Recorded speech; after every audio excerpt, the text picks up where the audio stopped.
නමස්කාර වේවා බුදුරුවනට සමදා බුදු හිමි සරණ යමි. නමස්කාර වේවා ධම්රුවනට සමදා සදහම් සරණ යමි. නමස්කාර වේවා සංඝරුවනට සමදා මහා සංඝ සරණ යමි. නමස්කාර වේවා තුනුරුවනට සමදා තිසරණ සරණ යමි.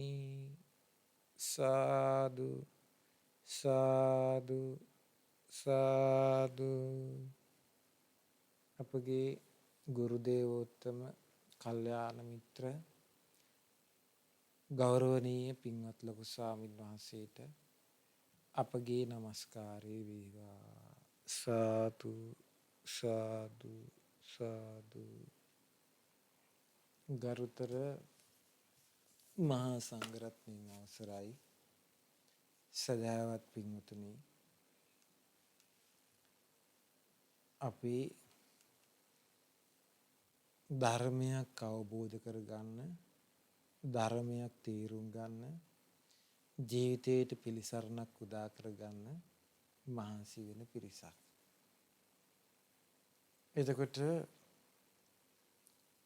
අපිට අවංකවම අපිට උවමනා කරනවා ධර්මයක් අවබෝධ කරගෙන යන්න නම්, ධර්මයක් කරා යන්න නම් අපේ ජීවිතයේ අවංක බව ඕනේ. අපිට ගොඩාක් රාජකාරී මැද්දේ තමයි, ගොඩාක් කටයුතු මැද්දේ තමයි මේ ධර්මයේ තේරුම් ගන්න මහන්සි ගන්න වෙලා තියෙන්නේ. එහෙමනේ. ඒ කියන්නේ ගෙවල් දොරවල් හදන්න තියෙනවා. රස්සාවල් කරගෙන යන්න තියෙනවා. මේ රටේ නීති වලට අනුව අනුගත වෙන්න වෙලා තියෙනවා. ඊළඟට දරුවන්ගේ අනාගතයක් බලන්න වෙලා තියෙනවා. ඊළඟට අනාගතයේ අපේ ස්වභාවය, අනාගත අපේට ජීවත් වෙන රටාවක් හදාගන්න වෙලා තියෙනවා. ඊළඟට මේ එකිනෙකා අතර මේ වාසය කරද්දී එකිනෙකා ඇසුරු කරමින් එයාලගේ හිත් දෙන්න නැති වෙන විදිහට ඉන්නත් ඕනේ. ධර්මයේ පුරුදු කරගන්න යන්නත් ඕනේ.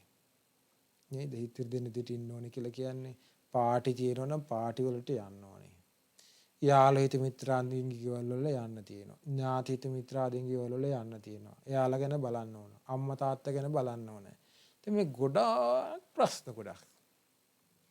මේ ඔක්කොම මැද්දේ තමයි ඉතින් අපිට මේ ධර්ම මාර්ගයට යන්න තියෙන්නේ. ඉතින් ජීවිතේ සුළු වෙලාවක් තමයි ඉතින් මේකට කැප කරන්න වෙන්නේ නේද? මේ ගොඩාක් ප්‍රශ්න මැද්දේ. හැබැයි ඔය ඔක්කොම මැද්දේ නොනැති කෙනෙක් කල්පනා කරන කල්පනාවක් විදිහට ජීවිතේ පිළිසරණක් උදා කරගන්න කෙනෙක් කල්පනා කරන කල්පනාවක් විදිහට ඔබ ප්‍රමුඛත්වයේ මූලිකත්වයේ දෙන්න ඕනේ කොමකටද කියලා ඉස්සෙල්ලා තීරණය කරන්න. අනික් සෑම එකක්ම අපි මේ සසරේ කළා. ධර්මවල පෝෂණය කරපේව ඕන තරම් අපි සසරේ කළා. නමුත් අපේ යුතුයකමක් දැන් මේ අවස්ථාවේ තියෙනවා. ගෙවල් දොරවල් හදන එක අපි ඕන තරම් සසරේ කළා. නමුත් මේ අවස්ථාවේ අපිට දැන් අවස්ථාව ඉදලා තියෙනවා. රස්සාවල් කර කර හම්බ කර කර යාපු එක අපි මේ සසරේම කරපු එක. ඒක 아무තු එකක් නෙමෙයි මේ සසරට. නමුත් ඒක මේ වෙලාවේ කරන්න වෙලා තියෙනවා. ඊළඟට යාළුවන්ගේ ගෙවල් වල ඇවිදින එක, ඊට පස්සේ හිටි මිතුරන්ගේ ගෙවල් වල ඇවිදින්න ගිය එක, මේ හැම එකක්ම අපි සසරේ කරගෙන ආපු එකක්. මේක ආයේ අපිට 아무තු එකක් නෙමෙයි මේ ජීවිතේට. මේ ඔක්කොම මැද්දේ ධර්මයක් කරා යන්න නම් ඔබට ධර්මයක් වටහා ගන්න නම් ධර්මයක් තේරුම් ගන්න නම් මේට වැඩිය තව බුද්ධිමත් වෙන්න ඕනක. මේට වඩා අපිට ධර්මයේ වෙනුවෙන් මේ ජීවිතේ කැප කරන්න වෙයි. මේට වඩා අපිට මේ ජීවිතය ගැන හිතන්න වෙයි. නේද? අපිට ගොඩාක් පැතිකඩවල් තියෙනවා ජීවිතය ගැන හිතන්න. අපි මේ ජීවිතේ නොයෙකුත් ප්‍රශ්නවල පැටලි යන පිරිසක්. ඒ ප්‍රශ්න වෙහෙන් අපි හදාගත්තේ වුවද? බාහිරින් අපිට ආපු වුවද? කර්මානුරූපව ආපු වුවද? එහෙම නැත්නම් මේ ලෝකත ස්වභාවයට අනුව සකස් වෙවි යන්නේ වුවද? විසඳුමක් නැති වුවද? විසඳුමක් කරා යන්න මහන්සියක් ගන්න ස්වභාවයෙන් යුතු වුවද? හැම පැත්තකින්ම අපි හිර වෙලා. අපිට ඇත්තටම මේකේ විසඳුමක් කරා යන්න ඉස්සෙල්ලම මේ සසරේ ප්‍රශ්න ගැන වැටහීමක් ඕනේ. සසර ගැන යම්කිසි වැටහීමක් වුවමනා වෙනවා. ජීවිතය ගැන යම් වැටහීමක් අපිට ගන්න වෙනවා. ජීවිතයකට තීරණයක් ගනිද්දී පැතිකඩවල් ගොඩාක් හිතන්න වෙනවා. පිනක් කරගන්න යද්දිත් අපි ගොඩාක් දේවල් හිතනවනේ. නේද? ගෙයක් දොරක් හදද්දිත් අපි සැලසුම් හදලා මාස ගණන් සැලසුම් හදලා අපි මේක පටන් ගන්නෙ. ගෙයක් දොරක් හදන එක. විභාගයක් පාස් කරන එකක් වුණත් අපි ඒ තීරණයකට ආවට පස්සේ කාලයක් තිස්සේ ඉගෙනගෙන පොඩි කාලේ ඉඳලා ඉගෙන ගත්තේ ඔක්කොම අධ්‍යයනය කර විභාග අධ්‍යයනය කර නේද විභාගයක් පාස් කරගන්න මහන්සික ගන්නෙ. නේද? විවාහයක් කරගන්න ලෑස්ති වුණත් කේන්දර නැකතුත් බලලා. තව මොනවා හරි තියෙනවා නේද? බාරහාර වෙන ඒවත් ඔක්කොමත් කරලා. ඒ ඔක්කොමත් බලලා නොවේද මේ විවාහයක් කරගන්න යන්නේ. නේද? තියෙන සියලු බාධක මැඩගෙන යන්න කොච්චර දේවල් කරනවද? මේ දේවල් කරන්නත් මෙහෙම අපි වෙහෙස මේකක් ගන්නවා නම් උත්සාහයක් මේ විදිහේ වෙහෙසක් මේ සසරක ප්‍රශ්නයක් අවසන් කරන්න අපිට ජීවිතේ කොච්චර කැපකිරීම කරන්න වෙයිද?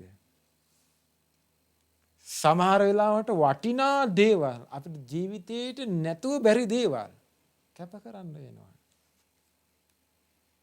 නිකමට හිතන්න පැවිදි ජීවිතයක් ගත කරන්න ඕන කියලා හිතන්න කෙනෙකුට. ඉතින් පැවිදි ජීවිතයක් ගත කරන ආදරෙන් තමන්ව රැක බලාගත්ත අම්මා තාත්තා පව අතහැරලා එන්න වෙනවා. යට අතහරින්න වෙනවා ඒක. දේපල වස්තුව තියෙන යම් තාක් දේපල වස්තුවක්ද සියල්ල අතහැරලා යන්න වෙනවා. ඒ කැපකිරීම යට කරන්න වෙනවා. යාළ හිත මිත්‍රාදීන් යද්ද ඒ සියලු දෙනා අතහරින්න වෙනවා. ඒක කැප කරන්න වෙනවා. දැන් අපි පැවිදි වුණාට පස්සේ අපිට ඉස්කෝලේ කාලේ හිටපු කිසි යාළුවෙක් කතා කරන්නේ නැහැ අද වෙනකන් කිසි කෙනෙක්. පැවිදි වුණාට පස්සේ කිසි කෙනෙක් නැහැ. කිසි කෙනෙක් බලන්න ආවේ නැහැ. අතහරින්න වෙනවා ඒක. ඒ කැපකිරීම කරන්න වෙනවා. ඒ කියන්නේ මේ ධර්ම මාර්ගයට කැමති නැති පිරිස් ඉන්නවා නම් සියල්ල අතහැරිලා යනවා. තමා තීරණයක් ගනිද්දි මේ වගේ බොහෝ දේවල් කැප කර තමයි අපිට යන්නේ. වටිනා දේවල් සමහර විට තමයි. වටිනා දේවල්. නේ? සමහර වෙලාවට අපිට තියෙන ජීවිතයේ තියෙන වටිනාම දේ පවා කැප කරගෙන යන්න වෙනවා. එහෙනම් තීරණයක් ගනිද්දී ගොඩාක් දේවල් කැප කරන්න වෙනවා. ධර්මයට යද්දී ගොඩාක් දේවල් කැප කරන්න වෙනවා. ඇයි කැප කරන්න වෙන්නේ? මේ ලෝකේ සකස් වෙලා තියෙන්නේ අතහැරලා ගිහිල්ලයි සනසිල් හොයාගෙන යන්න තියෙන්නේ. යමක් කැප කරලා ගිහිල්ලයි මේක පිළිසරණක් හොයාගෙන යන්න මේ සකස් වෙලා තියෙන්නේ සසර.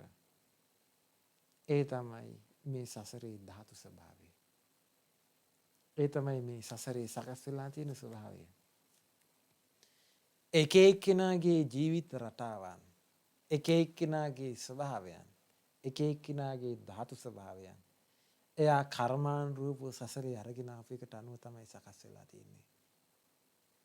අපි එක එක්කිනාගේ ජීවිත එක එක්කිනාට වෙනස්. එක ගෙදරක වාසය කරත් අපි දෙන්න එකට හිමු කියලා එකට ලුණුයි බතුයි කාලා හරි හිමු කියලා ආවත් කිරේ පැණී වගේ හිමු කියලා එකට හිටියත් එක එක්කිනාගේ කර්මය වෙනස්නේ. එක එක්කිනා අරගෙන ආපු ස්වභාවයන් වෙනස්නේ. එහෙම නේද?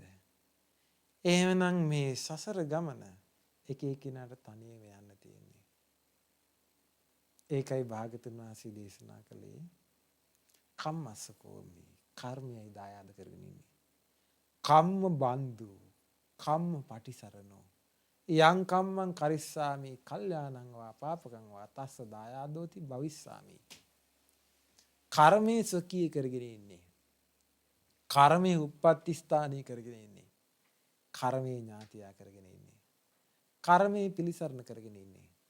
එහෙයින් යහපත් වූ හෝ අයහපත් වූ හෝ යම් කර්මයක් මා විසින් කරනු ලබනවද එහි විපාකේ මට දායාදේ හැටියට ලැබෙන්නේ යයි කියලා නිතර දෙවිලි හිතන්න කිව්වා. නේ එහෙම කිව්වනේ. දනංජානි බ්‍රාහ්මණයා ධර්මයේ තුල ප්‍රමාද වෙනකොට සාරිපුත්ත මහ රහතන් වහන්සේ ළඟට ගිහිල්ලා කියනවා දේශනා කළා බ්‍රාහ්මණය ඉක්මනට ධර්මයේ හැසිරෙන්න ඕනේ කියලා. ඔබ වහන්සේ මෙහෙම කිව්වට අපිට දරුවන්ගේ රාජකාරිය තියෙනවා. ඔබ වහන්සේ කළා දෙනවද මෙවුවා? මේ දරුව බලන්න ඕනේ. බිරින්දගේ රාජ ඔබ වහන්සේ මගේ බිරිඳ බලා ගන්නවද? ගෙවල් දොරවල් හදන්න තියෙනවා. රස්සාවල් කරන්න තියෙනවා. මේ සේවකාරකාදීන්ට පඩිනඩි ගෙවන්න ඕනේ. කවුද මේව කරන්නේ? ඔබ වහන්සේ මේව කරනවද?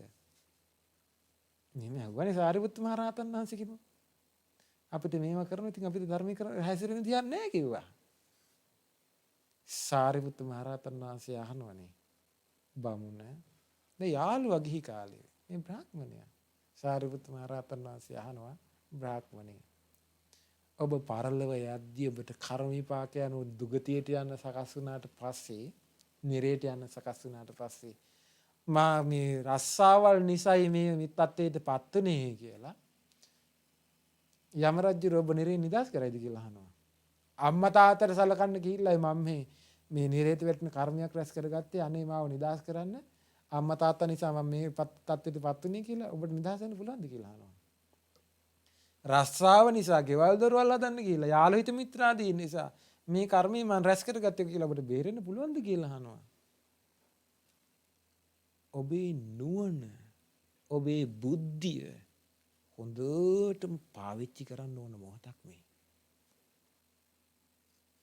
ඔබ ඉගෙනගත්ත ධර්මය තමන්ගේ ජීවිතයට හොඳට ගලපලා බලන්න දක්ෂ වෙන්න හොඳම අවස්ථාව මේ. හොඳට හිතලා බලන්න. අනෙක් ඕන එකක් කරන්න ඔබට වෙලාව තියෙනවා. භාවනාවක් කරන්න මෙව්ව බෑ. බණ ටිකක් අහන්න බෑ මෙව්ව බෑ.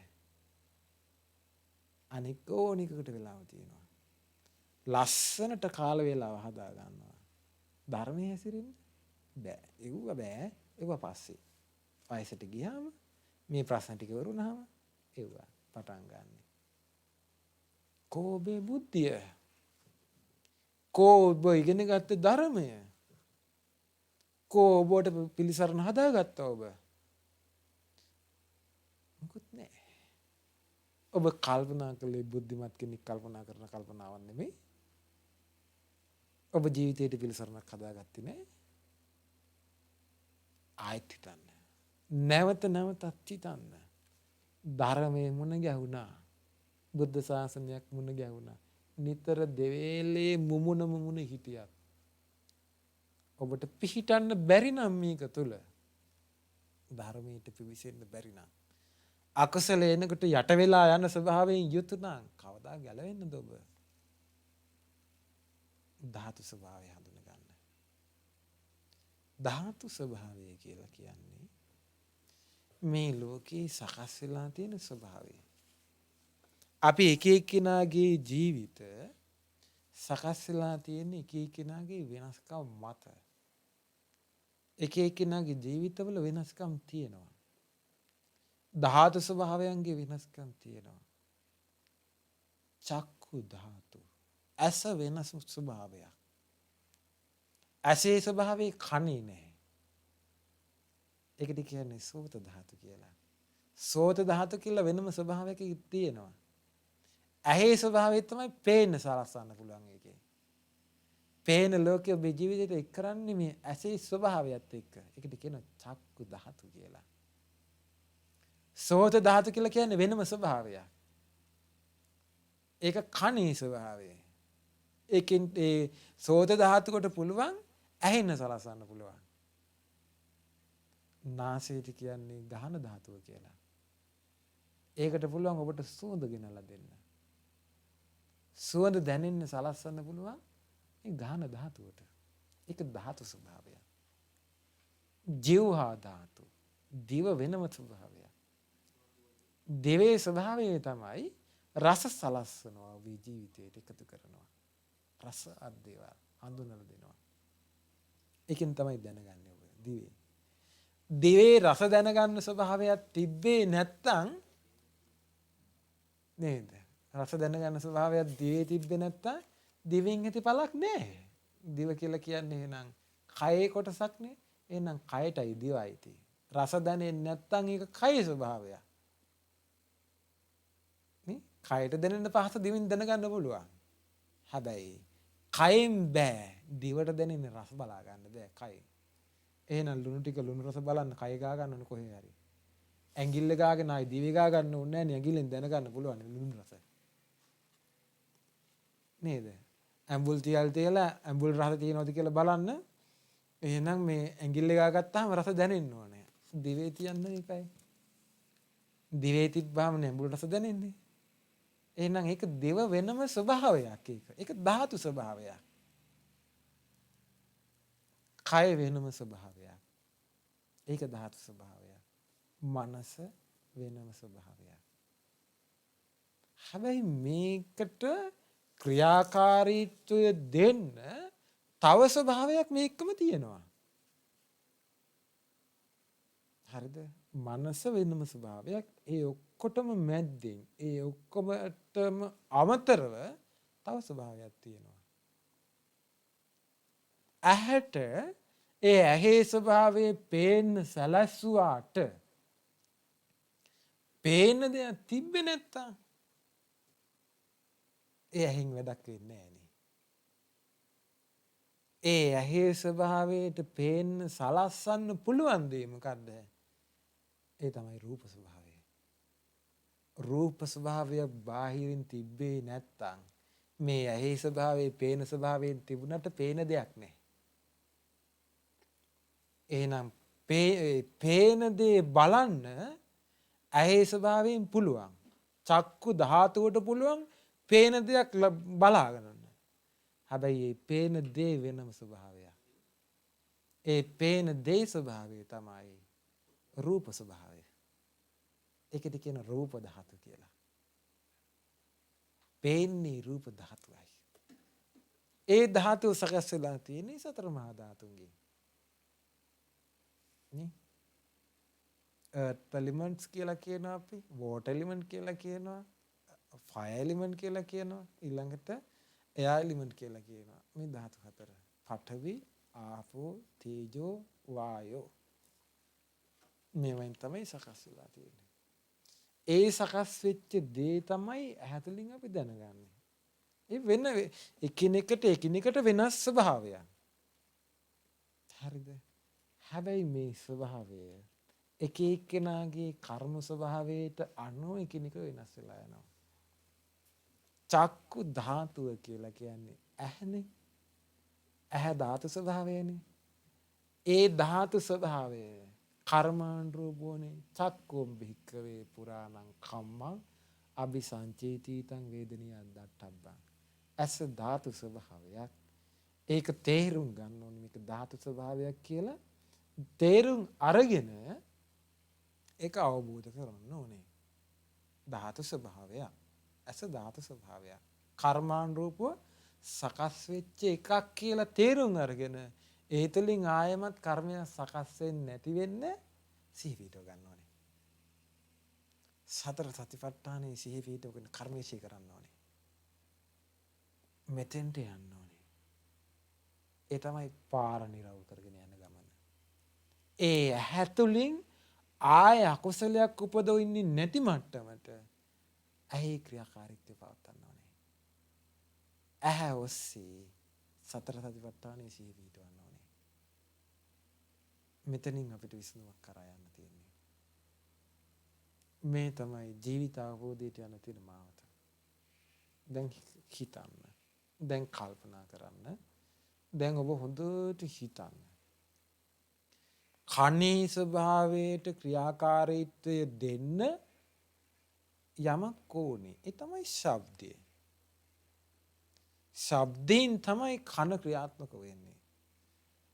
ශබ්දේ කනට ඇහෙන්නේ නැත්නම් කන කියන්නේ කයට අයිති කොටසක් විතරයි.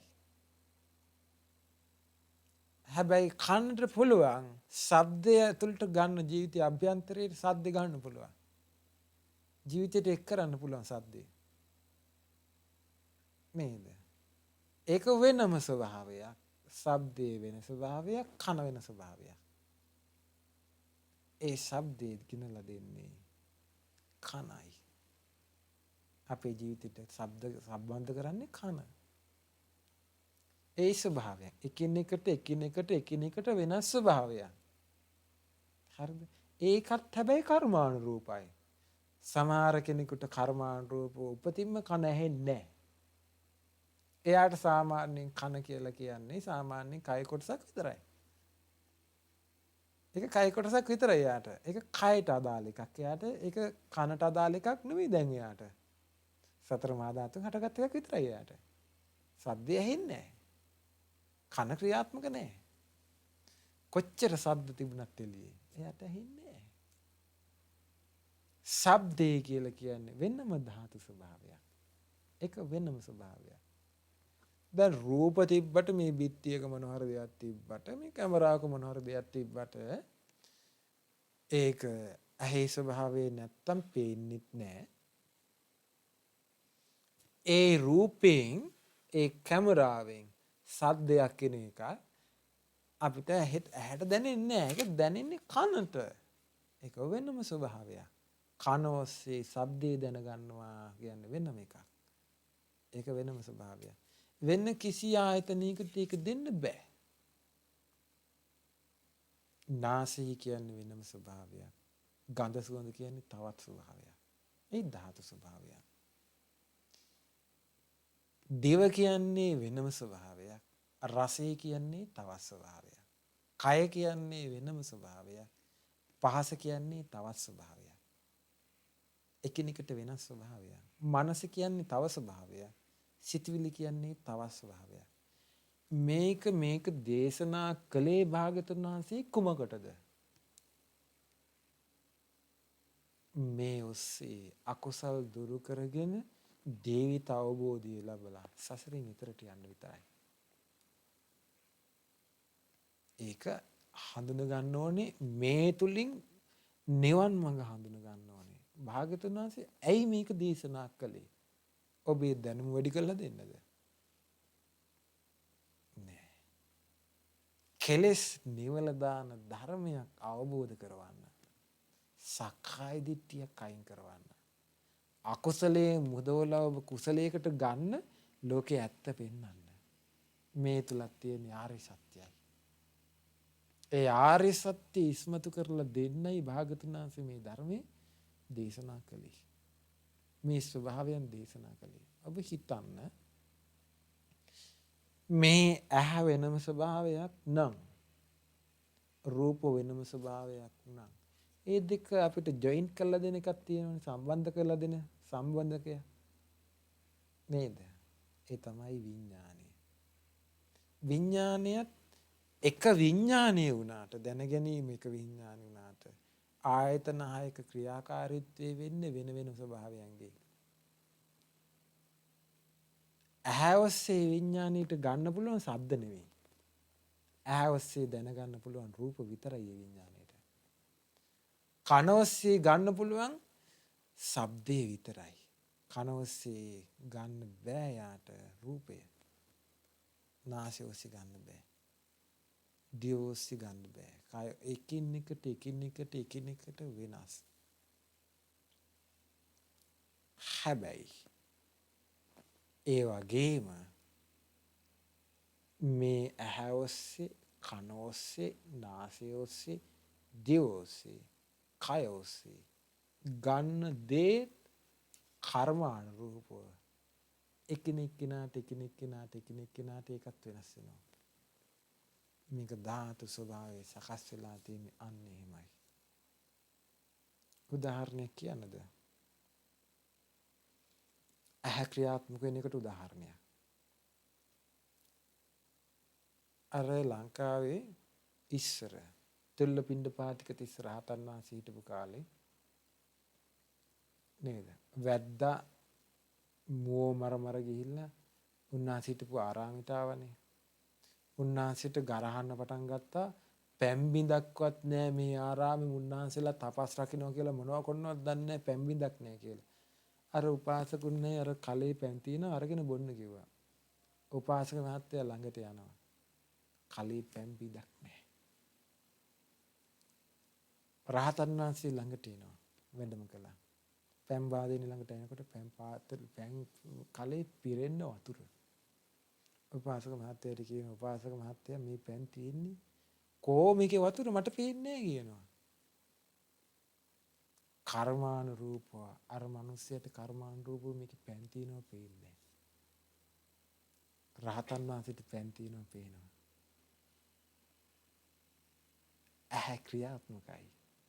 රූපේ ක්‍රියාත්මක වෙන්න බෑ. කර්මානුරූපව වෙනස් වෙලා. මේක ඔක්කොම ක්‍රියාත්මක වෙන්නේ කර්මානුරූපවයි. ප්‍රබලම සාධකේ කර්මය. මේ සසර ගමනේ තීරණාත්මක සාධකේ කර්මය. ඒ කර්මයෙන් බේරෙන්න දැන් සමහර අවස්ථා තියෙනවා പ്രേතවත් විමානවත් අපිට හම්බෙනවා. අර හිටි කවුද? උත්තර මාතා. പ്രേතවත්ව. උත්තර කුමාරයාගේ අම්මා සංඝයාට ගරහලා ලේවමුනි බීපන් උඹලා මේ පුතා දෙන්න මේ දාන ගන්න නැතුව මේ අසූචි කාපන් කිය ගැරහුවනේ. ගංගානම් ගංගා ඉඳ රේවත මහ රහතන් වහන්සේට හම්බුණා. අර උපාසකම ප්‍රේතියක් කියලා ඉන්නවා. පැන් ටිකක් ඉල්ල විලාප තීති යනවනේ පැන් ටිකක් පූජා කරන්න පැන් ටිකක් බොන්න ඕනි කියලා. රේවත මහ රහතන් වහන්සේ කියනවා මේ ගඟේ ගලාගෙන යන්නේ කටමට්ටමට උතුරලා යන වතුර මේ ගංගා නග මේ ගංගායිනට වෙලා ඔබ පැන් ඉල්ලනවද අපේ? මෙච්චර කටමට්ටමට පිරලා ඉතිරලා යන පැන් හම්බෙන්නේ. අනේ ස්වාමීනි මං සංඝයාට ගැරහුවා මගේ පුතාටත් බැන්නා උඹ මේ සංඝයාට කිය දෙනෙව්වා උඹට ලේ වමන වෙලා උඹට හම්බෙන්න ඕනේ. දැන් මං ගංගායිනට යද්දි ස්වාමීනි මේ වතුර ඔක්කොම ලේ බවට පරිවර්තනය වෙනවා. දැන් වතුර වගේ පේනවා ළඟට ගිය ගමන් ලේ වෙනවා මේක. බොන්න බෑ කිව්වා. ධාතු ස්වභාවය වෙනස් වෙනවා. චේන්ජ් වෙනවා. මේ සසර ගමන ධාතු ස්වභාවය වෙනස් වෙවි යන්නේ. සතර මහා ධාතු තමයි. මේ පඨවි ආපෝ තේජෝ ආයෝ තමයි මේ යන්නේ. ගලාගෙන යන්නේ ආපෝ ධාතුව. නමුත් එතෙන්ට යද්දීක වෙනස් වෙලානේ. ඒ කර්මයට අනුව මනුස්ස ලෝකේ ඉඳි පව් කරගත්තට පස්සේ ඇහැ සකස් වෙන්නේ නිර්සතු ගෙරට. යට ගින්දර පේන්නේ. එයාට හම්බෙන්නේ කසපහරවල් හම්බෙන්නේ. ගිනිගුලි හම්බෙන්නේ කන්න. දිවට දැනෙන රසයට දැනගෙන තියෙන ගිනිගුලි රසය. කර්මානුරූපව වෙනස් වෙලා යනවා. പ്രേත ලෝකයේ උපදින මනුස්ස ප්‍රේතයෝම ඉන්නෝනේ මනුස්ස ලෝකෙම උපදලා හොඳ කැම ටිකක් ළඟට දෙනවා. එයාගේ ළඟට යනකොට ඒක පිළිණු වෙලා කන්න බෑ. කර්මය ධාතු ස්වභාවයේ කරකිනවා කර්මයට අනුව. එහෙමනම් මේක කොහොමද මේක සකස් වෙන්නේ? මේක සකස් වෙන්නේ චේතනාව. එහෙනම් ප්‍රබලම සාධකේ චේතනාව. චිත්ත පිරිසු.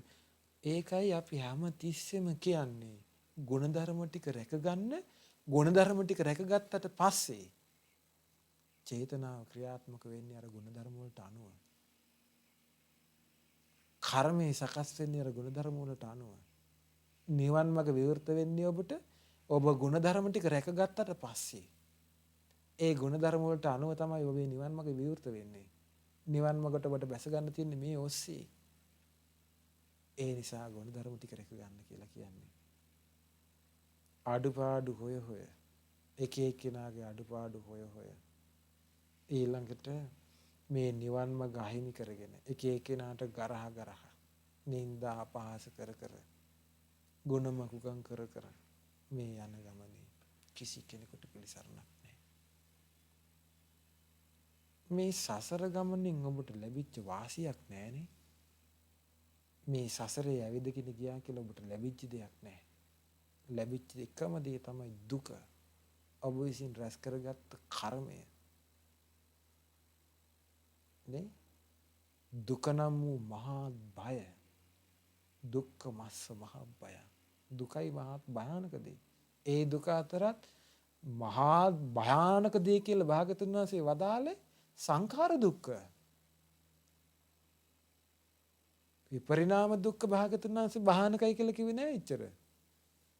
දුක්ඛ දුක්ඛතාවයත් භයානකයි කිව්වේ නෑ. හැබැයි සංඛාර දුක්ඛ තමයි භයානක කියලා කිව්වේ. විපරිණාම දුක්ඛයෙන් යම් යම් අවස්ථාවලදී ආ නිදහස් වෙලා ඉන්නවා.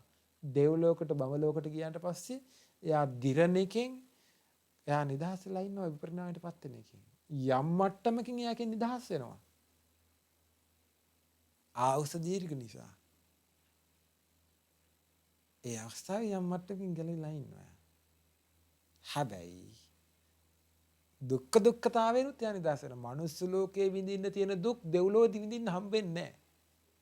ඒ දුකින් එයා නිදහස් වෙලා. බඹලෝට ගියාට පස්සේ ඒ දුකින් නිදහස් වෙලා බඹලෝ තියෙන එකක් යම් යම් අවස්ථාවලදී ඒකෙන් නිදහස් වෙලා. හැබැයි සංඛාර දුක්ඛතාවයෙන් නිදහස් වෙන්නේ නැහැ. කර්මය විපාක නොදී අවසන් වෙන්නේ නැහැ. ඒක පස්සෙන් පන්න එනවා එළියට. ඒ නිසා මේක තමයි භාගතුන් වහන්සේ භයානකම දේ කියලා කිව්වේ සංඛාර දුක්ඛතාවය. කර්මානුරූපව සකස් වෙන එක. ඒකට අනුව තමයි ධාතු ස්වභාවය සකස් වෙන්නේ එක්කෙනාගේ. ඒ ධාතු ස්වභාවයට අනුව මේක සකස් වෙච්ච හැටියට බලන්න කර්මානුරූපව මේක සකස් නැති එක එක්කෙනාට එක එක විදිහට මේ ධර්මය හම්බ වෙන්නේ. ඔබට ධර්මයේ හම්බෙච්ච විදිය ඔබ කල්පනා කරලා බලපුවාම ඔබටම පුදුම වෙන්නේ නැති මේ ධර්මයේ මේක හම්බුණානේ මට.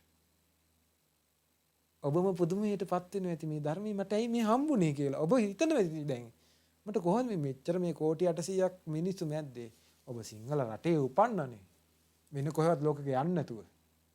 මේ ධර්මයේ හම්බෙන තැනකට ඔබ ආවනේ. ඔබට ශ්‍රද්ධාව ඉපදුනානේ. මේ ධර්මය හම්බෙන තැනකට ආවත් මිනිසුන්ට ඒ ධර්මයේ තුලට පිහිටන්න බෑනේ.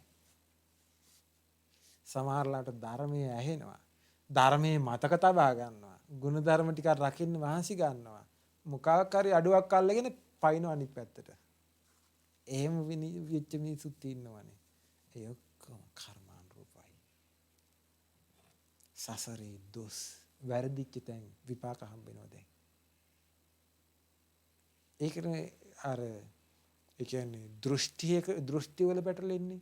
සසරේ බොරු කියලා තියෙන කර්මයට තියෙනවනම් එයා ධර්මය අවබෝධ කරගන්න ගියා දෘෂ්ටි වල පැටලෙනවා. සත්‍යයට යන්න බෑ. එයා අවංක වෙන්නේ. එයාට අවංක ආයෙත් එන්න බෑ. දෘෂ්ටි වල පැටලී යනවා. ඒ සසරේ බොරු කියලා ඒක විපාකේන ටක් ගාලා අනිත් පැත්තට. මේ කර්මයෙන් තමයි ඔබට ප්‍රබල විදිහට මේ ධම්මක වහන්නේ. කර්මයෙන් තමයි මේ ප්‍රබල විදිහට ඔබ සසරෙන් නිදහස් කරන මාර්ගයට යන්නේ. ඒක නේද භාගතුන් වහන්සේ දේශනා කළේ යෝනිසෝ මනසිකාරේ ධාන මාර්ගඵල ආදී උපදින්නේ රැස් කරගන්න පිනෙන් කියලා. පින කියන්නේ කර්මානුරූප ස්වභාවයනේ. නේ? එහෙනම් ධම්මකට යන්න තියෙන්නේ පිනෙන්. ඒ එක එක්කෙනාගේ කර්මානුරූප ස්වභාවයට අනුව ධාතු ස්වභාවය වෙනස් වෙනවා. ඒ කර්මානුරූප ස්වභාවයට අනුව ධාතු ස්වභාවය වෙනස් වෙලා යද්දි ඒ ධාතු ගැළපෙනේවත් ගැළපිලා යනවා ලස්සනට. ධාතු ස්වභාවය. භාග්‍යවතුන් වහන්සේ දේශනා කළේ අසුචිත් එක්කම පෑහෙනවා. අසුචි හොයාගෙන යන්නේ ගලාගෙන ගියත් අසුචි ගොඩක්මයි හොයාගෙන යන්නේ. ඒක ගලාගෙන යන්නේ අසුචිම හොයාගෙන. ගඟක් ගලාගෙන ගියත් ගඟ ගලාගෙන යන්නේ වතුර හොයාගෙනමයි මුහුදටමයි ගලාගෙන යන්නේ. නේද? ඒ දියර ස්වභාවයෙන් ඒකටම ගැළපිලා යන්න ලස්සනට ගැළපිලා යනවා. අසුචිත් එක්ක පෑවෙනවා. ලාභ සත්කාර හොය යන කෙනා ලාභ සත්කාර හොය යන කෙනාට පැහැදිනවා. නේද? ඊර්ෂ්‍යාකාරකම් කරන කෙනා ඊර්ෂ්‍යාකාරකම් කරන කෙනාටම ගැළපිලා යනවා. ඒ කියන්නේ කොහොමද මේ වෙන්නේ? හරි පුදුමයි මේ සසර ගමන සකස් වෙන විදිය බලන්න. ඒ ධාතු ස්වභාවයෙන් මැච්චලා නේද? ඊර්ෂ්‍යාකාරකම් කරන කෙනා කැමති දැන් එයා ඊර්ෂ්‍යාකාරකමට තව කෙනෙකුට ඊර්ෂ්‍යාවට මොන හරි දෙයක් කිව්වොත් එහෙම ඒක අහන්න කැමති වෙන්නේ ඒ ඊර්ෂ්‍යාවම තියෙන කෙනෙක්මනේ. ඊර්ෂ්‍යාව නැති කෙනෙක් නම් කියන ඔක කියන්න එපා කියලා. ඒක අහන්නෙත් ඊර්ෂ්‍යාව තියෙන කෙනෙක්මයි. අනුන්ගේ අඩපාඩුවක් කියන කෙනෙක් අගුණයක් කියන කෙනෙක් ඒක අහන්නේ කවුද? අහන්නෙත් අගුණයක් හොයන්නේ කෙනෙක්මයි. එයාටත් කොහෙන් හරි අඩුවක් හොය හිටපු කෙනෙක්මයි මේක අහන්නේ. අඩුවක් හොයන්න එයාත් බලබලා හිටියේ. අරය කියපු ගමන් කන් යමාගෙන කටත් අරගෙන අහගෙන ඉන්නවා. අහගෙන ඉන්නේ කවුද? ධාතු ගැලපෙලා යන්න එපායි. අඩුවක් කියන කෙනෙක් අඩුවක් කියන කෙනාට ලස්සන්ට පැහිලා යනවා. දෙන්නත් එක එකතු වෙලා ඊට පස්සේ තරඟෙට තක අඩුපාඩු හොය යනවා. දෙන්නම සසරට. දෙන්නම දුකට. දෙන්නම නිරයට. එච්චරයි වෙන්නේ. ධාතුම ඇහැ සකස් වෙනවා, කන සකස් වෙනවා, නාසය සකස් වෙනවා. ධාතු ස්වභාවය සසරටම සකස් කරලා දෙනවා. භයානකයි කරන දෙයක් නැහැ ඉතින්. මේ ඉස්සෙල්ලාම අපි කරන්න ඕන මේ ස්වභාවය හඳුන ගන්න ඕනේ. අපි එක එක්කෙනාගේ ජීවිතවල මේ ස්වභාවයක් තියෙනවා. ඒ ස්වභාවය හඳුනගෙන තේරුම් ගන්න ඕනේ. අපි මෙහෙම සසරක ඉන්නේ මේකෙන් බේරෙන්න වාසි ගන්න ඕනේ. නේද? ගුණමකුකම් කරන කෙනා ගුණමකුකම් කරන කෙනාට ගැළපෙලා යනවා. මාන්නෙන් ඉන්න කෙනා මාන්නෙන් ඉන්න කෙනාට පැහැහිලා යනවා. ලාභ සත්කාර හොයනගෙන ලාභ සත්කාර හොයන කෙනාට පැහැහිලා යනවා. දේවදත්ත ගැළපෙලා යන්නේ අසත්පුරුෂ ගුණය නිසා දේවදත්තගේ පිරිසටමයි මැච් වෙන්නේ. ඒකනේ භාගතුන් වහන්සේ දේශනා කළේ දේවදත්තත් එක්ක 500ක් සක්මන් කරද්දී මේකුන් ඔක්කොම 500ම අසත්පුරුෂයෝ කිව්වා. ආනන්දයන් වහන්සේත් එක්කම සක්මන් කරපු 500ම බහුශ්‍රතයි කිව්වා. සාරිපුත්යන් වහන්සේත් එක්ක සක්මන් කරපු 500ම ප්‍රඥාවන්තයි කිව්වා. මොග්ගල්ලාන මහරහතන් වහන්සේත් එක්ක සක්මන් කරපු 500ම 이르දි බල සම්පන්නයි කිව්වා. නේ? එහෙනම් අපි එක එක්කෙනා ගැළපීලා යන්නේ අර ගිරව ගිහින් දැම්මා අසත්පුරුෂ හොරු කල්ලියක් ළඟට. ගිරවත් අසත්පුරුෂයෙක් බවට පත් වුණා නෝ ආයේ කවර කතාවද? අනික් ගිරව වැටුණා බමුණු ඉන්න තැනට. ඒක සත්පුරුෂයෙක් වුණා නම. එහෙමනම් ඇසුරු කරන කෙනාට ගානට ගැළපීලා යන්නේ. ඒ ඇසුරු කරන කෙනාට අදාළ හාමුදුරුවා ඊර්ෂ්‍යා කරන්න හාමුදුරුවන්ටමනේ. ගිහි කෙනා දැන් ඊළඟට බස් ඩ්‍රයිවර් බස් වැඩ කරන කෙනා ඊර්ෂ්‍යාකාරකම් කරන්නේ බස් වැඩ කරන අයටමයි. ඒකටම පැහැහිලා යන මේ පිරිසට අතරමයි ඉන්නේ. ඊළඟට ඉංජිනේරු අය ඊර්ෂ්‍යාකාරකම් කර යන්නේ ඉංජිනේරුවන්ටමයි. ඇයි යාගේ ශේෂ්ත්‍රයේ අයට තමයි ඒක. එකවුන්ටන්ට් අය ඊර්ෂ්‍යාකාරකම් කරන්නේ එකවුන්ටන්ට්ලටමයි. ඇයි යාගේ ජොබ් එකට අදාළ විදිහට තමයි එයා ඒකට යන්නේ. නේ?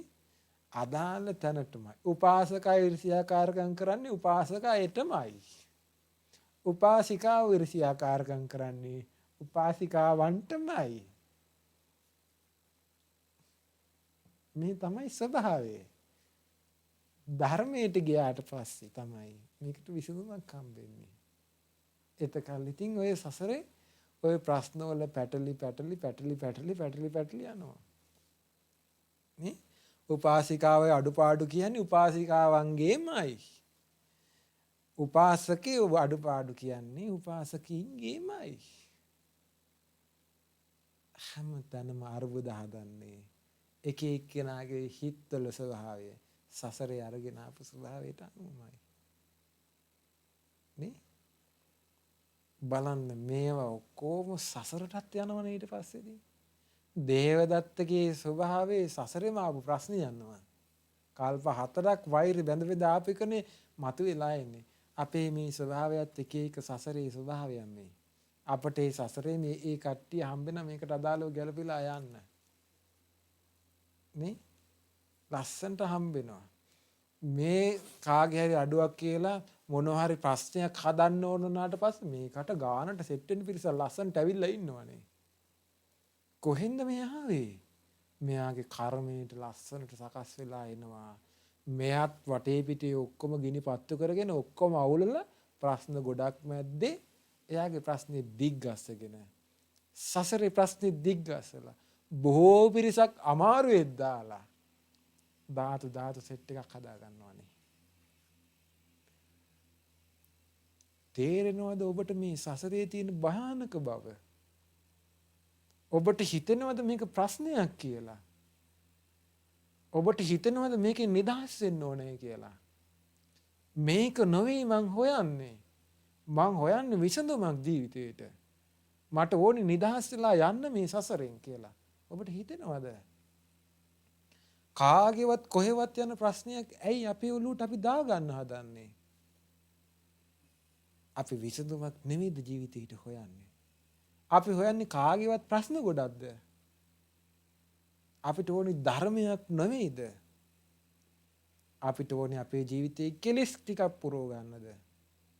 අපිට ඕනේ මේ ධාතු ස්වභාවයට අනුව ආයෙ සකස් වෙවි යන සසරට එකතු වෙන්නද? අපිට ඕනි කරන්නේ දුක්ඛිත සසරට මේ ඇස නැමැති ධාතුව ආයෙ සකස් කරන්නද? මේ දුක්ඛිත සසරට මේ කන නැමැති ධාතුව සකස් කරන්නද? සකස් වෙද්දී විඳවන්නේ අපිමයිනේ. අම්මා තාත්තා වෙනුවෙන් අපි කළා කියලා අම්මා තාත්තා අපි වෙනුවෙන් නැත.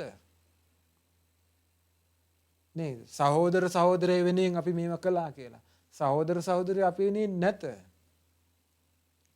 මගේ හොඳම යාළුවා වෙනුවෙන් මම මේක කරන්න ඕනේ නැහැ කියලා ඔබ කර්මය සකස් කරගත්තට හොඳම යාළුවා කර්මයේ විඳවද්දී ඔබ වෙනුවෙන් නැත. අපි දෙන්නම එකටම සසරේ විඳවගෙන යමු. අපි දෙන්නම එකටම නේද? සංසාරේ අපි යන්නතුරා ඒ ගමනත් අපි එකට යමු කියලා අපි යන්න ලෑස්ති වුණාට කර්මය විඳවන්න ආවට පස්සේ එයා නැහැ. ඔබ තනියෙන් විඳවන්න ඕනේ. ඒ ගමන ඔබ තනියෙන් යන්න ඕනේ. එකට යන්න ඕනේ කියලා ආවට ඔතාගෙන යන්න හැතුවට පතාගෙන ඔතාගෙන නෙවෙයි යන්න වෙන්නේ. ගොතාගෙන කර්මය යන්න වෙන්නේ විඳවගෙන තමයි යන්න තියෙන්නේ. නිරය හරහා භයානක ගමන. සිහිය පිටන්න ඕනේ. සිහිය නැත්තම් ඔබට මේ ගමන යද්දී නුවණ නැත්තම් ඔබට මේ ගමන හරි භයානක ගමනක්. ජීවිතේ සුන්දරයි වගේ පෙවුනට කෙලෙස් ගොඩේ වැగిරලා ඉන්න මිනිසයාට ධාතු ස්වභාවයට ගානට ගැළපීලා ගියාට සැපසහගත ලෝකයක් කියලා පේන්න මායාකාරී විඥානයේ සියල්ල මවමවා දුන්නට කර්මය ඔස්සේ ඔබට ලස්සනට මේක සකස් කරලා විඳවන්න හදලා දෙනවා. දැන් සුවසිය ඔබ ඉඳීවි. සසරේ ඔබ විඳවාවි. විඳවන සසරක භයානක ගමනක ධාතු ස්වභාවයන් සකස් වෙවි යනවා. ඒ ධාතු ස්වභාවයන්ට අනුව එක එක්කිනාගේ ජීවිතේට දැන් පඨවි ධාතු ඔක්කොම එකයි. පඨවි නම් පඨවිම තමයි. පඨවි කියන්නේ පොළොවට පස්සලා යන ස්වභාවය. ඒක ධාතු ස්වභාවය එකයි. ආපෝ නම් ධාතු ස්වභාවය එකයි. වතුර ස්වභාවය නම් වතුර ස්වභාවය තමයි. තේජෝ නම් තේජෝම තමයි. උණුසුම් ස්වභාවය එකයි, වෙනසක් නැහැ. වායෝ ධාතු නම් ධාතු ස්වභාවය එකයි වෙනසක් නැහැ. හැබැයි ඒකට අහු වෙලා ඒ ධාතු ස්වභාවය මමය මාගේ ආත්මය කියලා ග්‍රහණය කරගෙන සක්කාය දිට්ඨිය ඔස්සේ ග්‍රහණය කරගෙන ඔබ ඒක දකින ස්වභාවය වෙනස්. එක එක්කෙනාගේ අවබෝධයට අනුව එක එක්කෙනා වෙනස් ස්වභාවයට දකිනවා. භාග්‍යතුන් වහන්සේ මේ ලෝකයේ දිහා බලද්දී අසුභ සංඥාවෙන් දකිද්දී ඔබ සුභ සංඥාවෙන් දකින්නේ.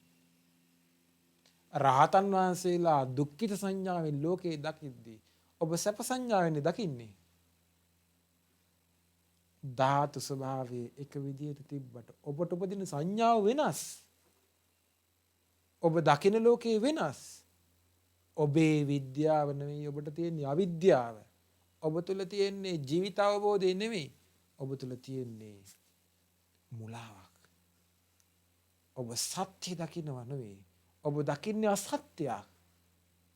අසත්‍යය තුල බැසගත් ඔබේ සිතෙන් ඔබ ලෝකේ හඳුනගන්නේ දුක්ඛිත ලෝකේ සැප සංඥාවකින්, අසුභ ලෝකේ සුභ සංඥාවකින්, අනිත්‍ය ලෝකේ නිට්ටය සංඥාවකින්, අනාත්ම වූ ලෝකේ ආත්ම සංඥාවකින්. ධාතු ස්වභාවය නිසා, චක්කු ධාතුව නිසා, එහෙම රූප ධාතුව නිසා රූප සංඥාව උපදිනවා. රූප සංඥාව උපදින්නේ ඔබට අවබෝධයක් තුල නෙවෙයි, අවිද්‍යාවක් තුල. විද්‍යාවක් තුල නෙවෙයි. ඔබ සත්‍ය නෙවෙයි දකින්නේ, අසත්‍යයක් දකින්නේ. අනිත්‍ය ස්වභාවයක් නෙවෙයි මේ ලෝකෙ දිහා බලපුවාම, රූපේ දිහා බලපුවාම ඔබ දකින්නේ. දුක්ඛිත ස්වභාවයක් නෙවෙයි දකින්නේ. අසුභ ස්වභාවයක් නෙවෙයි දකින්නේ. අනාත්ම ස්වභාවයක් නෙවෙයි ඔබ දකින්නේ. ඒ නිසා රූප ධාතුව නිසා උපදින සංඥාව, රූප සංඥාව ඔබේ විපල්ලාසයටපත් වෙලා. රූප ධාතුව නිසා රූප සංඥාව උපදිනවා. රූප සංඥාව නිසා උපදිනවා රූප සංකල්පය.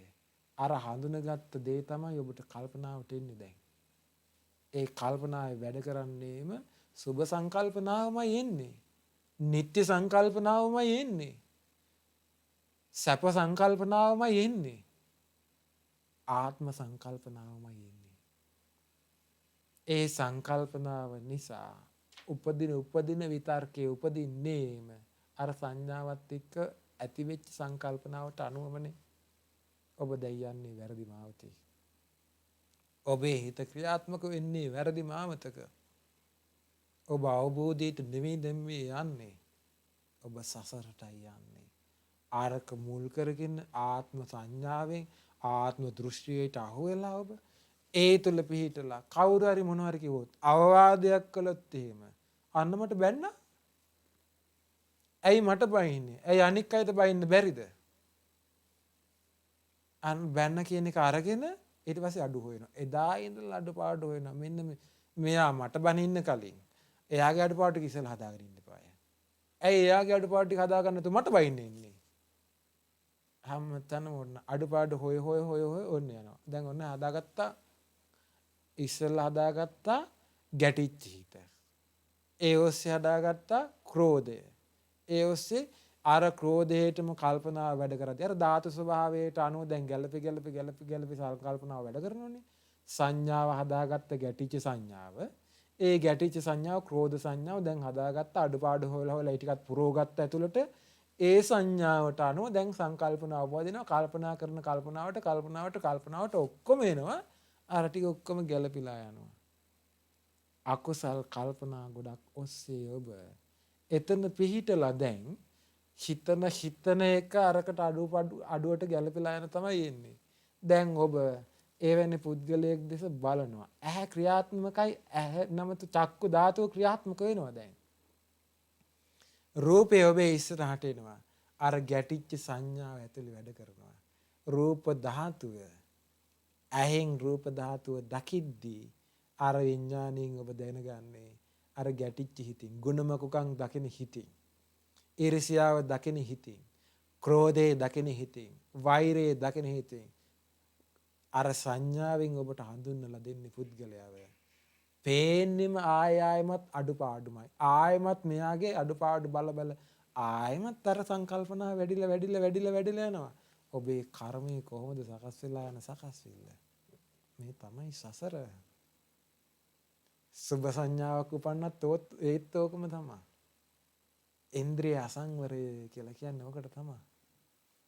ඕක තමයි මේ ජීවිත පැවැත්ම මේ සසර සකස් වීම. සුභ සංඥාවකින් බැලුවට පස්සේ දකින මොහොතක් ගන්න එයාගේ ඇස් දෙක මේ වගේ, එයාගේ කන් දෙක මේ වගේ, එයාගේ කොණ්ඩේ හරි ලස්සනයි, දිගයි, හුරුබුහුටි, එයාගේ ගමන් විලාසය. ඒකනේ භාග්‍යතුන් වහන්සේ වදාළේ රූපං දිස්වා නනිමිත්තක් ගාහි හෝති. චක්කුණා රූපං දිස්වා. ඇයෙන් රූපයක් දැකලා නිමිති ගන්න එපා. රූපං අභිනන්දති අභිවදති අජ්ජෝසාය තිට්ඨති. තස්සතං අභිනන්දතෝ අභිවදතෝ අජ්ජෝසාය තිට්ඨතෝ උපජ්ජති නන්දි. නන්දි සමුදය තදුපාදාන. උපාදාන පච්චය භවෝ. භව පච්චය ජාති. මේක නේද මේ සසර කියලා කියන්නේ. වැරදුනේ කොතනද? හිතන්න. කොච්චර ලස්සනට ජීවිතේ දකින්න පුළුවන් ධර්මයක් තිබිලද අපි මේ නොමගට වැටෙන්නේ. කොච්චර ලස්සන ධර්මයක්ද මේක. ජීවිතේ කතාව කොච්චර ලස්සනට භාග්‍යතුන් වහන්සේ පැහැදිලි කළාද. ඇයි මේ අපේ හිතවල මේ ස්වභාවයන්, මුලාවට පත්වෙන ස්වභාවයන්, අකුසලයට ඇදී යන ස්වභාවයන් බරපතල විදිහට කර්මානුරූපව සකස් වෙවි යන්නේ මේ ගමන. මේ බිහිසුණු සසර, භයානක සසර. පින රැස් කරගන්න, කුසලයේ රැස් කරගන්න, ජීවිත අවබෝධයට යන්න මාවත විවෘත කරගන්න. අපේ ජීවිතයේ අඳුරට වැටෙන්නේ ධර්මයේ නැති වුණොත්. යෝනිසෝ මනසිකාරයට ය아가න්න බැරි වුණොත් අපි අඳුරේ. පින රැස් කරගන්න බැරි වුණොත් ජීවිතේට අපි අඳුරේ. ධර්මයේ දකින්න බැරි වුණොත් මේ සසරේ අපි අඳුරේ. අඳුරේ අතපතක ගා යන කෙනෙක් වෙන්න එපා. අපිට හැම දෙයක්ම තේරුම් කරගන්න ඕනේ කියලා හිතන්න ඕනි නෑ. අපිට ඔක්කොම වටහා ගන්න ඕනි කියලා හිතන්න ඕනිත් නෑ. කෙලස් ටික නිවා ගන්න විදිහට කල්පනාවක් හසුරව ගන්න. තම තමන්ගේ ජීවිතවල තියෙන කෙලෙස් ස්වභාවයක් හඳුන ගන්න. ඊර්ෂ්‍යාවක් හිතට එනකොට මේ ධාතු ස්වභාවයට අනුව මේක හිතන්න මේ කර්මානුරූපෝ ඇවිච්ච එකක් දැන් මේ එනවා. ඊර්ෂ්‍යාව වෙනකොට හිතන්න දැන් මට මේක අයහපත පිණිස පවතින එක. භාග්‍යතුන් වහන්සේ වදාළන්නේ මේක හිතන්න. මට යහපත පිණිස පවතිනවා, දන්න අයට යහපත පිණිස පවතිනවා, සැපත පිණිස පවතිනවා කියලා හිතන්න කියලා ආයෙමත්. හිත හිතා කල්පනා කර ජීවිතයට එකතු කරගන්න කුසලය. ජීවිතයට අකුසලයේ රැස් කරගන්න එපා. මොහොතක් ගානේ නමුත් ජීවිතයට එකතු වෙන්නේ අකුසල් ගොඩක් නම් ඔබේ ජීවිතයේ අකුසලයෙන් පිරලා ගියාට පස්සේ ඇස නැමැති ධාතු ස්වභාවය සකස් වෙන්න තියෙන්නේ අර අකුසලයට අනුව නෙමෙයිද? කන නැමැති ධාතු ස්වභාවය සකස් වෙන්න තියෙන්නේ අර අකුසලයට අනුව නොවේද?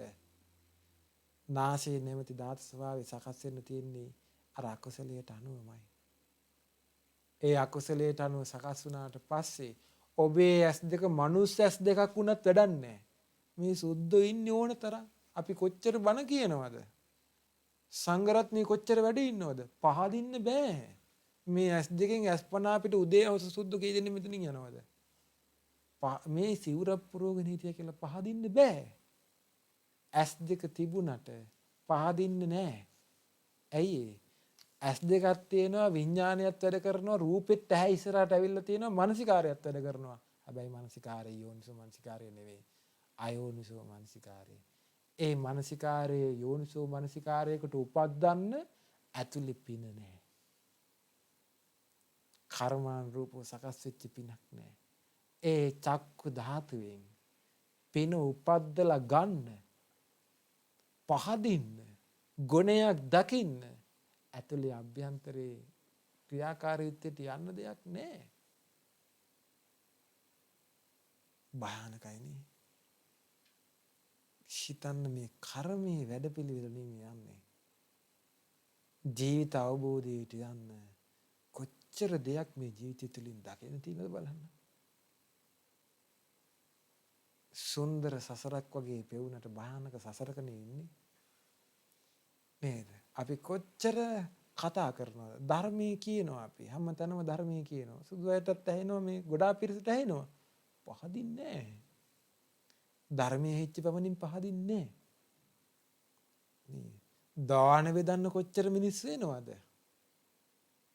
පහදින්නේ නැහැ නේ හැම කෙනාම. වැඩි ඕනේ මේ ධර්මයේ අහගෙන කාලයක් ධර්මයේ පුරුදු අවුරුදු 10 15 මේ ධර්මයේ පුරුදු කරගෙන හිටපු මිනිස්සු මේ සැනකින් වෙනස් වෙලා යන්නේ. ළඟට ඇවිල්ලා මේ සිංහනාද කරනවා වගේ ඔබ වහන්සේලා බණ කියනවා කී වැඳ වැඳ ළඟට වෙලා හිටපු පිරිස මේ බැන බැන යන්නේ අගේට. එහෙම වෙනස් වෙනවා නම් මේ චරිත නේද? ඒ වගේ මට්ටමට පෙරලෙනවා නම් මිනිස්සු මානසිකාරය අනිත් පැත්තට කරකවනවා නම් හිතන්න මේක සසරේ ගමනේ කොච්චර පිනක් වුණද කියලා මේකට යන්න. කර්මානුරූපවමයි මේ ධාතු ස්වභාවය හසුරුවන්නේ. ධාතු ස්වභාවයමයි මේ සසර සකස් වෙවි යන්නේ. හරි පුදුමයි මේ සසර. ජීවිත අවබෝධයට යන්න මේ ධාතු ස්වභාවය පිළිබඳ ලොකු වැටහීමක් ඕනේ. මේ කාම ධාතුව වෙනම ස්වභාවයක්.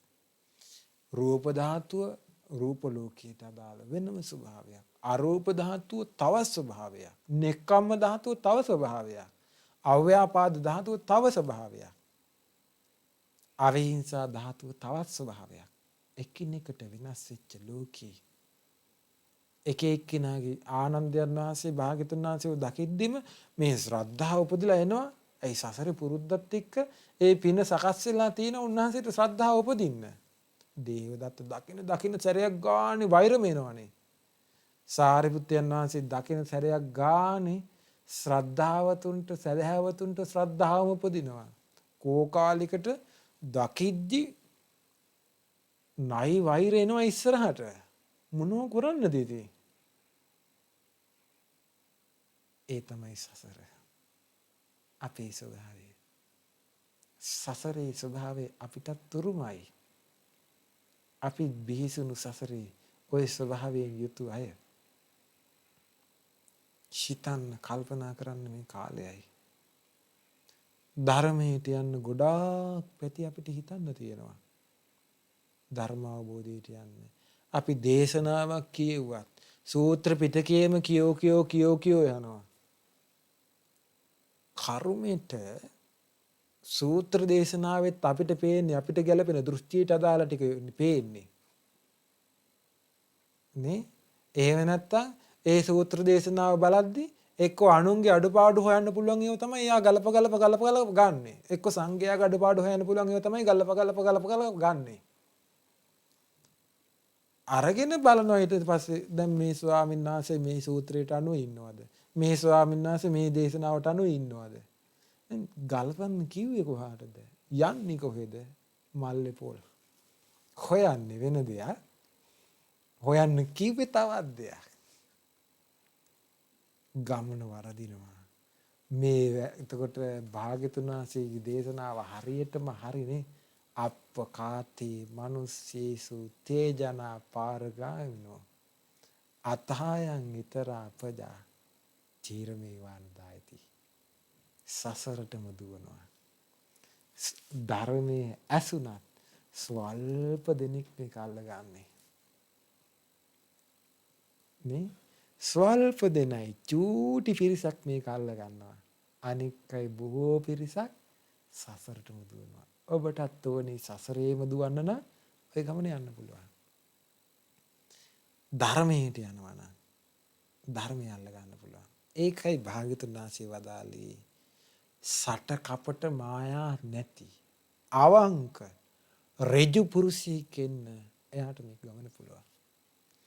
තව සමහර ඉන්නවා මට ධර්මය අවබෝධ කරන්න ඕනේ දැඩි උනන්දුව. හැබැයි දෘෂ්ටි ගොඩක්. කලබලයත් එක්ක තියෙන දෘෂ්ටි. කලබලේ නැහැ දෘෂ්ටි නැති කෙනාට. එයාට පිරිසිදුයි නිවන් මඟ. එයා කලබලේ නැහැ අප්‍රමාදයේ තියෙනවා. අප්‍රමාදයයි කලබලය කියන දෙකන්නේ. අප්‍රමාදයේ තියෙන කිසිම තැනක එයාට කෙලෙස් උපදින්නේ නැහැ.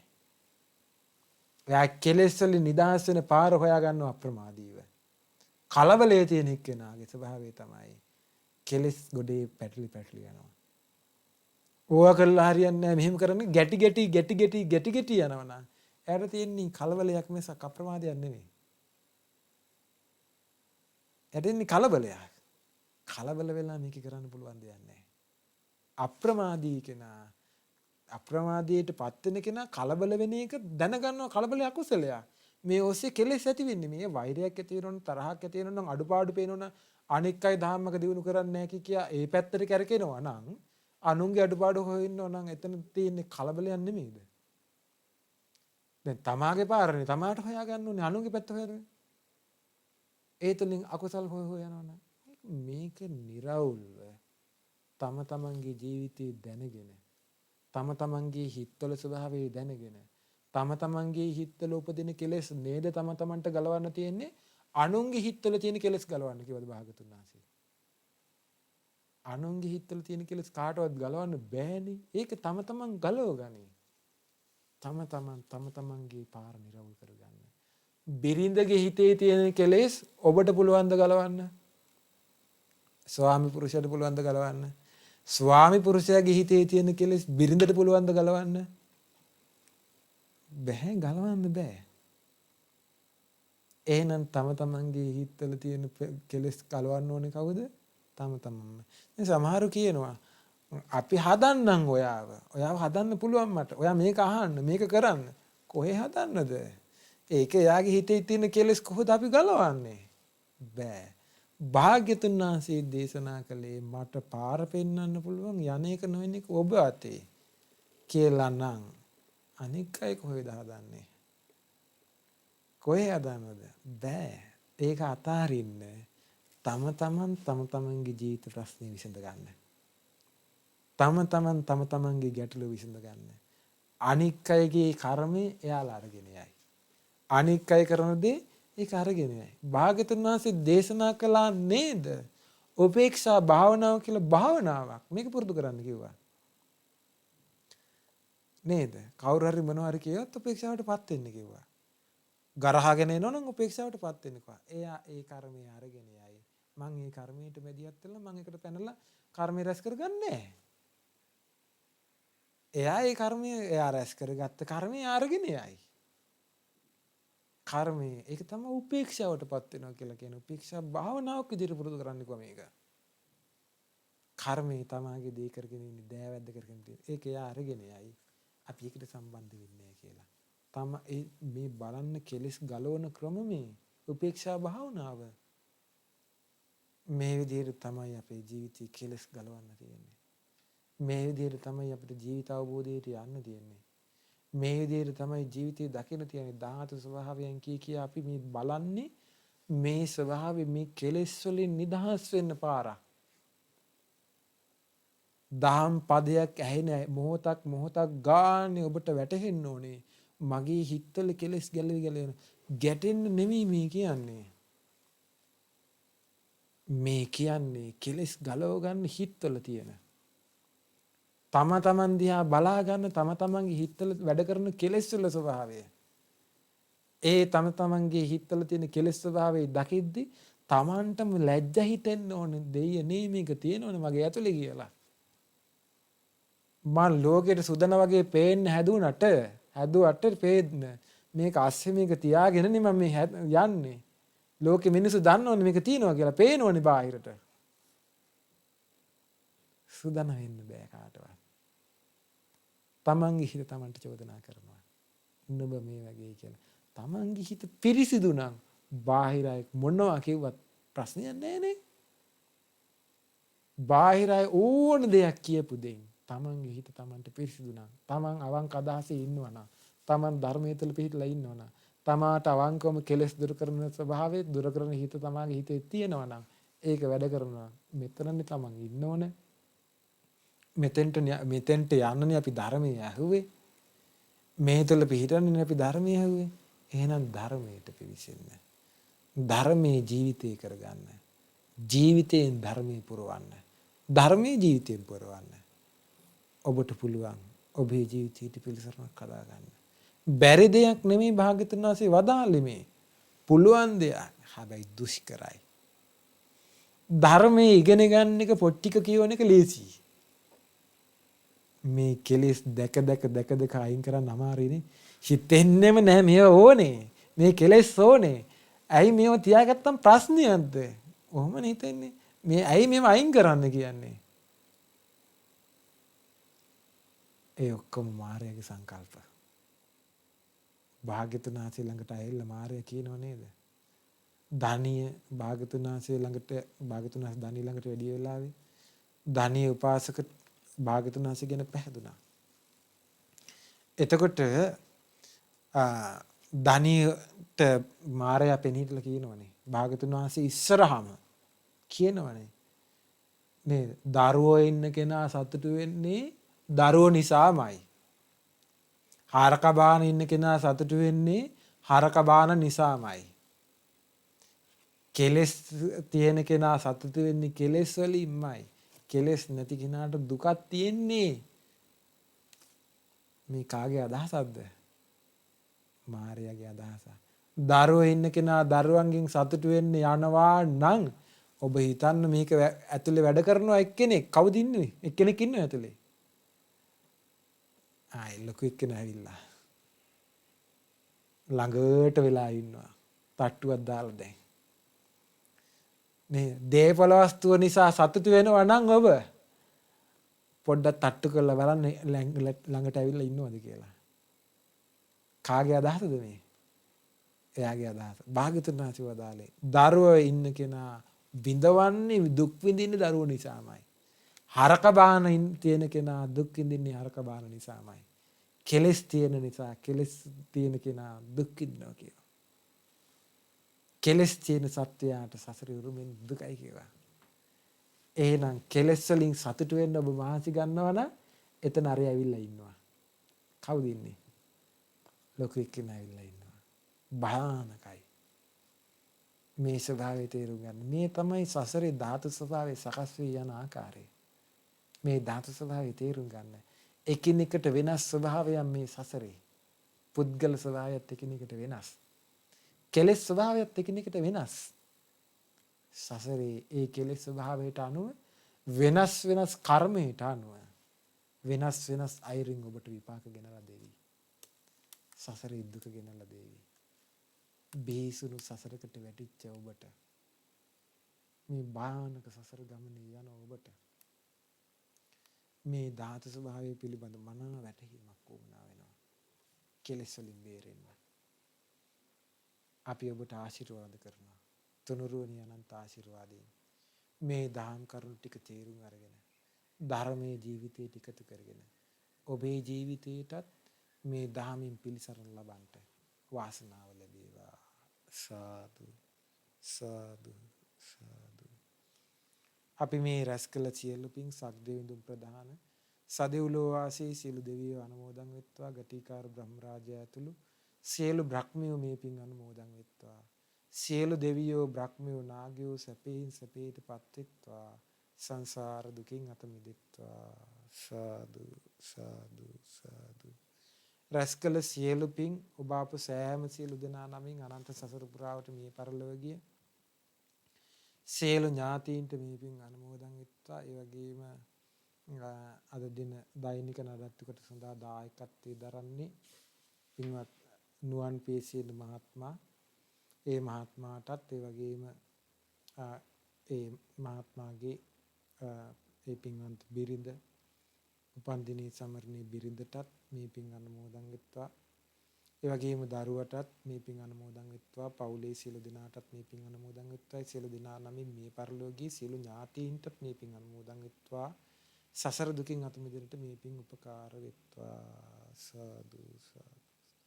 ඒ වගේම අපගේ ගුරු දේවෝත්තම කල්යාණ මිත්‍ර ගෞරවනීය පින්වත් ලොකු ස්වාමීන් වහන්සේ ඇතුළු මාමෙවුනා වාසී රටවාසී ලෝවාසී සියලු පින්වත් ස්වාමීන් වහන්සේලාට අනගාരിക පින්වත් දරුවන්ට අනගාരികා මෑණියන් වහන්සේලාට ඒ වගේම ඔබ අප සෑම සියලු දෙනාට මේ පින්කසේ අනුමෝදන් වෙත්වා සියලු දෙනාට තුනුරුවනි අනන්ත ආශිර්වාදයෙන් නිදුක් නිරෝගී සුවපත් භාවයේ සැලසෙත්වා මෙලොව ජීවිතේ වාසනාවන්ත වෙත්වා පරලොව සුගතිගාමී වෙත්වා සසර දුකින් අත මිදෙන්නට මේ පින් උපකාර වෙත්වා සාදු සාදු සාදු සියලු දෙනාට තෙරුවන් සරණයි නමෝ බුද්ධාය